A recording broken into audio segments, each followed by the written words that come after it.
Desculpa, gente, deu errado aqui, deu problema, mas vamos de novo. Então, eu estava falando que existe o campo das artes, e nesse campo das artes, então, muitas coisas acontecem, existem várias formas artísticas e existem também os conteúdos artísticos que são produzidos por artistas. Para quem está acostumado com a produção das artes, é muito fácil, então, reconhecer uma obra de arte e produzir arte e viver com as artes. Muitas vezes essas pessoas também, que somos nós, os artistas, nós não sabemos responder a pergunta o que é uma obra de arte ou o que é arte, né? Então eu estou falando aqui de uma diferença entre o campo das artes e a obra de arte propriamente dita, né? A coisa artística, esse objeto, para que a gente também possa ir se aproximando do conceito, que é um conceito bem complexo. Bom, então, voltando, né? Já que a nossa aula foi interrompida por algum tipo de problema que eu não entendi, voltando à questão filosófica da arte, a esse conceito da arte, um autor que eu gosto muito, eu fiz mestrado e doutorado sobre o Theodor Adorno. Esse autor, ele fala que a arte é alguma coisa que é muito difícil de conceituar, porque para conceituar a arte a gente precisa voltar no passado e entender o que a arte foi, ou pelo menos se colocar essa pergunta, né? O que a arte foi, o que a arte está sendo hoje e o que ela pode vir a ser no futuro. Ou seja, a gente precisa ter uma perspectiva histórica desse conceito, porque o conceito de arte não é um conceito fixo. Aquilo que os gregos entendiam como sendo arte no passado não é arte para nós hoje. Os gregos, por exemplo, não tinham a noção de performance que a gente tem hoje. Os gregos também não faziam instalação, que é um tipo de arte que surgiu provavelmente com Marcel Duchamp na França nos anos 10 do século passado.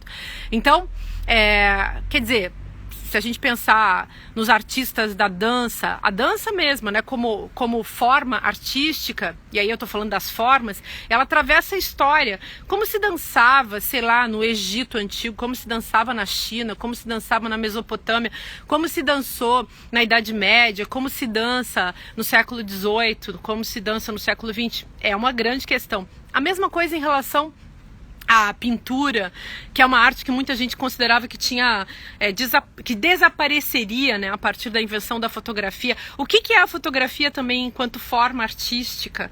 O cinema, a fotografia surge, a forma artística, uma forma artística que depende de um determinado tipo de tecnologia, assim como o cinema, e que surgem só a fotografia no começo do século XVIII, o cinema no começo do século XIX. E vejam, falei há pouco da instalação, que é uma forma de arte que eu acho que as pessoas têm muita dificuldade, porque a instalação, bem como a performance, são artes, sobretudo do século XX, e são artes que são criações a partir de outros suportes. Aí, também quem é do campo das artes transita tranquilamente com essas palavras, né? O suporte da sua arte é o seu corpo, é uma tela, é o espaço, enfim, é tecnológico, é analógico, enfim.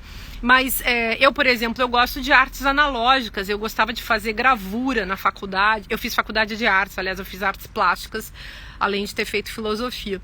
Eu terminei a faculdade de artes, eu já estava fazendo doutorado em filosofia. Mas, enfim, eu gostava de fazer artes analógicas. Eu gostava de gravura, gostava de desenho, gostava de pintura, gostava de escultura. E, mais recentemente, as faculdades de artes visuais têm assumido muito as novas tecnologias. Então, tem muita coisa com videoarte, com videodança, com performance relacionada ao vídeo. Muita coisa envolvendo as artes, né? Envolvendo essas formas artísticas a partir das tecnologias. Bom, agora sim, indo um pouco mais, tentando aprofundar um pouco mais a questão conceitual, como a gente pode tocar nesse assunto, né? O que é a arte, afinal de contas, né? Se a gente pega os gregos antigos, Platão e Aristóteles, estou falando deles porque eles são os nossos grandes registros, né, gente, para uma certa tradição filosófica. A gente pode pegar a obra da Safo, por exemplo, que é anterior à obra do Platão, que é ali até assim, no período dos chamados pré-socráticos. Safo a gente pode considerá-la uma pré-socrática. E a Safo, ela era uma poeta, ela fazia grandes poemas, escrevia, então a gente pode dizer ela é uma artista da literatura, ela é uma poeta, um poeta é um artista da palavra. E ela era também uma artista da lira, ela tocava lira e fazia um tipo de poesia que era justamente uma poesia aplicada à lira, né? Daí a ideia da lírica. Então é um tipo de arte que envolve a palavra e que envolve o som. A gente pode falar de poesia e de música nesse caso. Agora, assim, o que fazia com que aquilo, o que era justamente, o que fazia com que aquilo que ela estava fazendo fosse arte, né? Por que a gente pode chamar aquilo de arte? Eu acho que aí nesse ponto a gente pode colocar uma diferença que naquela época não era uma diferença importante, mas para nós hoje que é a diferença entre arte e entretenimento. Então, naquela época, arte e entretenimento estavam unidas. Hoje, para nós, essa diferença foi abalada.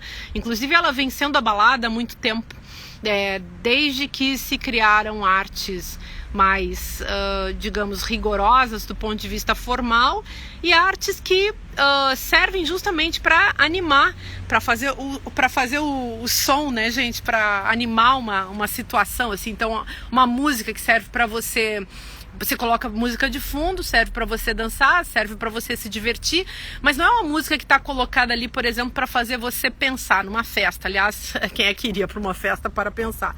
Eu iria, porque eu adoro fazer análise antropológica nessas horas, mas cada um com seus baratos, né?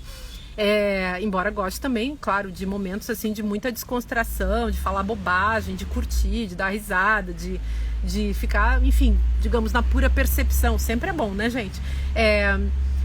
Como a gente quase está aqui na beira dessa piscina contemplando esse azul. Bom, mas então acho que é importante a gente entender que existe alguma coisa que é feita em nome da arte que realmente a justifica, a legitima, a conceitua. E nesse caso, eu acho que tem umas palavras dos gregos que nos ajudam a entender. Por exemplo, eles eles separavam os fazeres entre tekné, que era fazer uma coisa que a gente hoje chama de técnica. Então, o artesão que tinha habilidade de produzir uma casa ou um sapato, né? Então, a tekné era para isso. Então, o artista também era um sujeito que tinha que ter tekné, né? Tinha que ser um bom técnico. Tem aquela velha história, por exemplo, do pintor Zeux, né, que pintou as uvas e aí os passarinhos vieram bicar as uvas. Então, por exemplo, esse tipo de história é contada na Grécia Antiga e ali a gente consegue aprender essa possibilidade de que o artista seja realmente um virtuoso, né, um virtuose de qualquer das suas habilidades, né? Por exemplo, em relação à capacidade da imitação da natureza, que era uma questão que para os gregos era super importante e que atravessa toda a história da arte, a questão então da mimesis, né, da imitação, que é algo que não tem mais, que não é mais um problema, digamos, para a arte contemporânea, mas que atravessou até o século XIX, menos no século XIX, porque é um século de transição, mas até com força, até os alvores do século XIX, realmente essa foi uma questão importante, a da mimese, né? Certamente até o século XVIII. Então, quem desenhava melhor, quem pintava melhor, vocês podem olhar para os artistas renascentistas e ver ali que existia realmente uma tentativa de produzir sempre a imagem mais fidedigna da realidade. E quando a gente fala de mimesis, a gente está falando sobre tudo disso.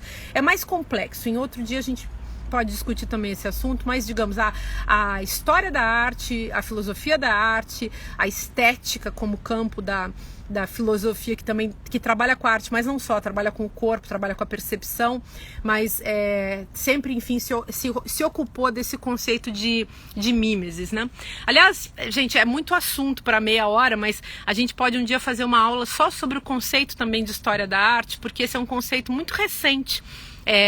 Nós vivemos num século, a gente devia valorizar a nossa época, sabem? Porque a gente vive num século em que tantas questões já foram colocadas que imaginem o que era viver, sei lá, no século 5 antes de Cristo e tá inventando. É fascinante também você tá inventando a filosofia, essa filosofia tradicional aí que a gente estuda até hoje. Então a gente fica estudando aquele tipo de assunto até hoje e ocupados com aquele tipo de assunto, mas a gente já tem também a história deles, né? A história, que eles não tinham a nossa história para contar, isso que eu quero dizer. Tô falando mega rápido aqui porque fico preocupada com a bateria, mas vai. Então, eles tinham esse conceito de tekné, do fazer a coisa bem feita.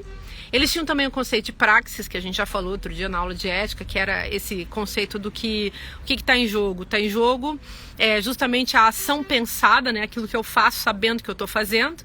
E eles tinham esse outro conceito, que aí é que entra a questão das artes para nós, que é o conceito de poiesis. Então, a poiesis é a produção de algo que eu até traduziria assim como uma coisa feita, né? É uma macumba. É uma coisa que se fez. Então, quando a gente fala de poesia, a gente está falando daquilo que é poético, daquilo que é poético, daquilo que foi feito por si mesmo. Se vocês conhecerem a teoria biológica da autopoiesis, das coisas que se criam por si mesmas, né? Aliás, não é uma teoria só biológica, é uma teoria filosófica, né? Daquilo que se cria por si mesmo. A arte tem essa ideia nela. E por isso é tão difícil, na nossa época, as pessoas se conectarem também com o conceito de arte, porque quando a gente fala de arte, a gente está falando de alguma coisa que não é um sapato que a gente faz. Claro que um sapato também pode vir a ser forma artística ou suporte de arte, mas a arte tem um fim nela mesma. Ela não tem um fim a serviço de outra coisa. E ela não é feita só de um ponto de vista técnico. A arte pode ser um questionamento da própria técnica. A gente pode também começar a usar uma super técnica para questionar todos os questionamentos que já foram feitos também sobre a falta de técnica. Eu, por exemplo, estou lá tentando desenhar uns ratos hiperrealistas, assim, que é uma coisa que se eu tivesse no século, ou no começo do século XX, ia ser absolutamente sem sentido. Mas hoje, no começo do século XXI, com todas as voltas que a arte já deu, com todas as discussões que já foram colocadas, a gente como artista pode também recolocar certas questões. Então, recolocar isso através das formas, através dos trabalhos, das obras de arte que a gente vem construindo, né? Então, a própria obra de arte, nesse sentido é super importante entender isso, ela não precisa de teorias estrangeiras a ela. É claro que quem faz teoria da arte gosta de pensar, de especular, descobre um monte de assuntos, de problemas sociais, antropológicos, filosóficos, políticos, éticos nas obras de arte. Mas a obra de arte por si mesma, ela já pode carregar, e deve, aliás, em geral, ela carrega tudo isso para aqueles que se dispõem, se abrem para ela, né? A obra de arte, inclusive, ela é algo que sempre pede para gente, sempre nos questiona e sempre pede pra gente pensar, né? Como eu estava colocando antes, essa é a grande diferença entre obras de arte e objetos produzidos pela indústria cultural. Então, acho que esse é um jeito assim da gente entender que fica legal, né?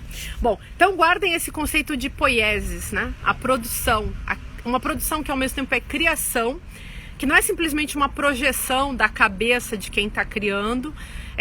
Claro que tem esse aspecto também, o artista. Quem é o artista? O artista é o criador, o inventor, o agente, o sujeito, mas ele também é meio objeto da sua obra. Quem escreve sabe disso, né? Quem escreve poesia, quem escreve conto, crônica, romance, claro.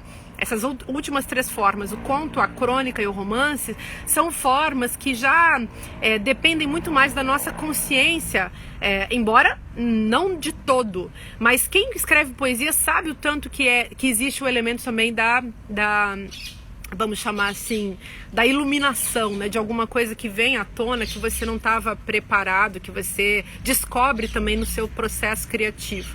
Então, eu acho que a gente fala também, quem é artista fala muito de processo criativo, e é legal também falar desse processo que é o processo do espectador. Quando você não está criando uma obra, você está olhando a obra dos outros, e a obra dos outros, a gente que é artista também olha a obra dos outros, né? E existem muitos processos e muitas descobertas que se dão no contexto do encontro com a obra produzida por outras pessoas, por outras épocas, em outros momentos, e é fascinante, realmente é fascinante. E por que eu tô falando que é fascinante? Isso não é uma coisa de graça que eu tô falando assim por acaso. É fascinante no sentido de que a obra de arte, ela tem, a arte de um modo geral, a obra de arte em um sentido mais específico, tem o poder de despertar em nós uma questão filosófica fundamental, que é a questão do Taumastzen, que significava para os gregos o espanto, o êxtase, o ficar maravilhado, impressionado, que é justamente aquilo que faz, e vejam, né, aquilo que faz a gente então se conectar com o pensamento. Quer dizer, as obras de arte, elas nos impressionam, nos extasiam e ali elas acordam a gente. É nesse ponto, quando elas nos extasiam, que elas acordam a gente para reflexão, para o pensamento. Esse Taumastzen dos gregos é o momento, segundo Platão e segundo Aristóteles, o momento inicial da filosofia. E por isso as obras de arte são, nós podemos dizer, objetos que ao longo da história, ao longo das eras, ao longo dos tempos, sempre carregaram para nós seres humanos a capacidade de despertar, a capacidade de estar mentalmente vivos, de estarmos mentalmente e de um ponto de vista também da nossa, evidentemente, da nossa sensibilidade, acordados para o mundo. Então, uma obra de arte é um mundo que se cria, um mundo que se relaciona com outros mundos, é um objeto simbólico. A arte como um todo a gente pode dizer que é um sistema proposicional, é um sistema de linguagem. O que isso quer dizer? Quer dizer que você, que você como sujeito da linguagem, entre em contato com uma linguagem que implica não só comunicação, não só informação, embora tudo isso possa estar dentro de uma obra de arte, mas também a expressão, e não a expressão domesticada, não a expressão convencional, não a expressão institucional, em que pese que tudo isso também possa entrar na arte, e a arte também seja, num certo sentido, algo muitas vezes institucional, mas aí a arte pode ser mais do que o institucional que se faz dela também. A arte é aqui, onde é que está a arte, né? A arte é aquilo que a gente faz, é aquilo que a gente encontra, é aquilo que abre os nossos olhos. Por isso que ela é tão próxima da filosofia. A filosofia serve para abrir os nossos olhos e a arte igualmente. Ela serve para fazer a gente pensar, para abrir os nossos olhos. Nesse sentido, estou usando o olho aqui no sentido da metáfora da sensibilidade e do pensamento. Bom, isso que eu tinha para dizer para vocês, assim, só para a gente pensar isso juntos. Eu posso, num outro momento, tentar trabalhar com vocês um conceito de arte assim mais dentro de uma linha, né, histórica da filosofia. Mas eu acho bom a gente ir nesse conta-gotas, que aí a gente vai devagar e vai pensando, dos gregos, passando pelos medievais, passando pelos renascentistas, pelos modernos, chegando na arte contemporânea. Tem uma linha da história da arte, mas essa linha da história da arte, ela nos ajuda, claro, a entender o conceito de arte, mas ela não consegue simplesmente definir a arte, porque a arte é mais complexa do que a sua própria história. E é justamente essa complexidade, essa riqueza e essa dificuldade que a gente tem com esse conceito que faz a arte persistir no nosso tempo. Então é porque ela está tão aberta que ela não cabe na nossa cabeça e não cabe, assim, digamos, nos nossos conceitos mais imediatos, nesses conceitos que estão aí disponíveis no dia a dia. Então, se vocês pensarem sempre que a obra de arte é aquilo que me faz pensar, enquanto que os produtos da indústria cultural me oferecem ideias prontas, então acho que a gente consegue seguir pensando e abrindo as nossas perspectivas, abrindo os nossos horizontes. Então, obrigada, gente. Outro dia vamos falar só sobre história da arte. Por hoje fica sendo isso, tá bom? Agradeço muito a paciência de vocês e eu vou terminar colocando a imagem da piscina aqui para vocês se curtirem o azul, tá bom? Um beijo imenso.